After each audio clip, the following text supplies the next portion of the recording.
ئێمە کوڕەخرای پاکۆ بۆ پاراستنی ئاژەڵانی کوردستان ماوەی 2 ساڵ زیاتریشە کە ئیژەکەین بۆ هاوکاریکردنی ئاژەڵان بە بەردەوامی و ڕۆژانە و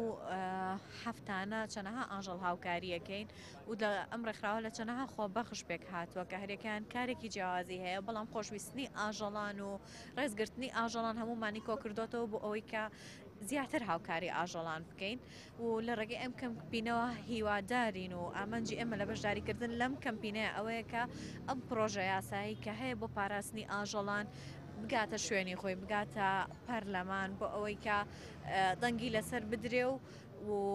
چیتر هەچ کەسێک کە ئازاری ئاژەڵێکی یا بگا بە سزای خۆی چونکە ڕۆژانە کەیسمان بۆیەت کە لە ماوەی پێشوە بەداخەوە کەیسێکی زۆر ناخۆش هەبوو کە کەسێکی سەر بە بڵین دەستگایەکی حکومی کە ئیشی ئەو نییە لە پارکی ئازادیە تەقەی لە سەگێک کرد لە کاتی دەوامی ڕسمیە بەڵام لەبەر نەبوونی یاسا لەبەر نەبوونی هیچ شتێک کە لە بەرژەوەندی ئەو ئاژەڵە بێت کە خاوەنیشی هەبوو با بڵین کەسێک ئاگاداری بوو